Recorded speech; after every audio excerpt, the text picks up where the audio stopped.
मध्य प्रदेश के यशस्वी मुख्यमंत्री डॉक्टर मोहन यादव दमोह जिले के प्रसिद्ध तीर्थ क्षेत्र जागेश्वर धाम बांदकपुर पहुंचे, जहां पंडितों द्वारा स्वस्ति वाचन कर सीएम का स्वागत किया गया।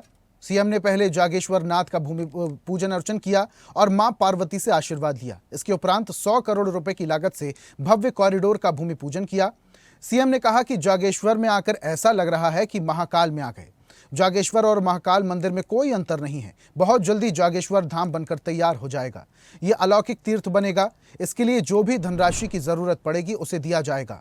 बहुत जल्दी ये पूरा धाम जगमगाएगा, दुनिया यहाँ आएगी। इस अवसर पर पंचायत मंत्री प्रहलाद पटेल, संस्कृति मंत्री धर्मेंद्र सिंह, पशुपालन एवं डेयरी मंत्री लखन पटेल, कार्यक्रम अध्यक्ष जयंत मलैया, विधायक आदि मौजूद रहे।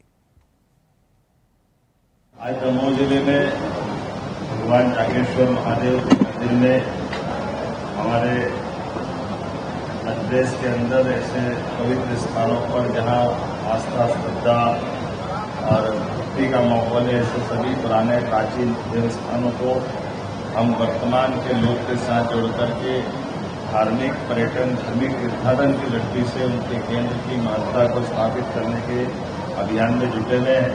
मुझे इस बात का भी संतोष है कि ये सब स्थान हमने हमारे संकल्प पत्र के अनुसार पूरे कर रहे हैं। ऐसे में जागेश्वर धाम ये पूरे बुंदेलखंड का नहीं, प्रदेश का और उत्तर प्रदेश से ऐसे कई राज्यों का बहुत श्रद्धा का केंद्र है। ऐसे अद्भुत धाम पर लगभग 100 करोड़ के नए प्रोजेक्ट का क्रमशः चरणबद्ध भूमि पूजन आज हुआ है। पूरा धाम बनकर के जब ये तैयार होगा तो हमारी धार्मिक आस्था, हमारी श्रद्धा, यहाँ क्षेत्र के विकास के लिए रोजगार मूलक और कई कारणों से बहुत महत्व का होगा। मैं अपनी ओर से आज के इस पूरे कार्यक्रम में स्वयं शामिल हुआ। हमारे साथ यहाँ के पूर्व सांसद वर्तमान मंत्री माननीय प्रहलाद पटेल जी, माननीय संस्कृति मंत्री हमारे धर्मेंद्र सिंह लोधी, लखन पटेल जी, माननीय सांसद राहुल सिंह लोधी जी, हमारे वरिष्ठ नेता यहाँ के विधायक माननीय जयंत मलैया जी और माननीय विधायक धर्मा खटिक जी, सभी के साथ हमने यहाँ इस कार्यक्रम में भूमि पूजन करने के साथ साथ यहाँ के जल स्रोत जलगंगा संरक्षण अभियान में जो बावड़ी बहुत अद्भुत है, लगभग 300 साल पुरानी है, उसका जो स्वरूप जन सहयोग से, जन अभियान परिषद से, जिला प्रशासन से सबने मिलकर जो उसकी चिंता की है, ये हमारे उस जल तत्व के लिए जो अभियान चल रहा 3 महीने से लगातार, उसके संकल्प की पूर्ति है। मैं उम्मीद करूँगा वर्षों पुराना यहाँ का प्रतीक्षित इस मांग के पूरे होने साथ जब ये भूमि पूजन हुआ है, वाकई अद्भुत बाबा महाकाल लोक की तरह ये स्थान बहुत अद्भुत बनेगा। मैं उम्मीद करता हूँ आज के बाद भी लगातार यहाँ आते रहेंगे। मैंने माननीय मंत्रियों से कहा है कि वो और भी कार्यक्रम की रचना करें जिससे इस स्थान की जीवंतता और बढ़ती रहे। मेरी अपनी ओर से बधाई। खेत बेतवा नदी जोड़ो अभियान के माध्यम से पूरा बुंदेलखंड हमारा अद्भुत होने वाला है। 26 मई से इस बुंदेलखंड सहित महाकौशल का दोनों का मिलाकर के हमारा उद्योग और रोजगार वर्ष के माध्यम से कृषि आधारित उद्योग लगाने के लिए, कृषि की उन्नत अवस्था के लिए विभिन्न प्रकार के यंत्र, बीज, खाद, प्राकृतिक खेती, ऐसे कई सारे लोगों को जोड़ करके अद्भुत मेला हमारा कृषि समागम का उद्योग आधारित ये 26 मई से 3 दिन का होने वाला है।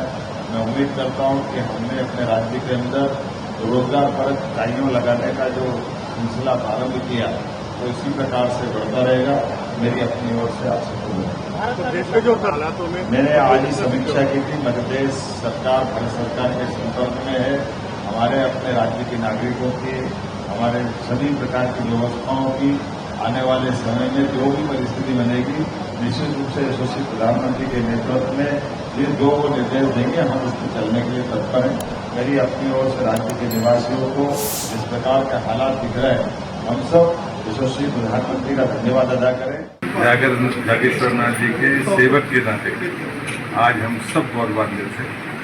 ट्रस्ट हो, बांदकपुर धाम हो, बुंदेलखंड के लोग हों, ये अपेक्षा दशकों से थी कि श्री जागेश्वर नाथ का वैभव है, प्रतिष्ठा है, लेकिन वो दिव्यता भव्यता के तौर पर दिखे तो ये अवसर आया है। इसलिए मैं माननीय मुख्यमंत्री जी का इधर से आभार व्यक्त करता हूँ। आदरणीय मुख्यमंत्री जी के नेतृत्व में एवं हमारे मंत्री, स्वतंत्र मंत्री हमारे धर्मेंद्र सिंह लोधी जी के बरकस प्रयास से ये जो बांदकपुर में कॉरिडोर का निर्माण हो रहा है भव्य और दिव्य, ये हमारे लिए बहुत ही उत्साह का विषय है और हम इससे बहुत खुश हैं, क्योंकि इससे हमारा बांदकपुर में आर्थिक विकास भी होगा और लोगों को रोजगार भी मिलेगा।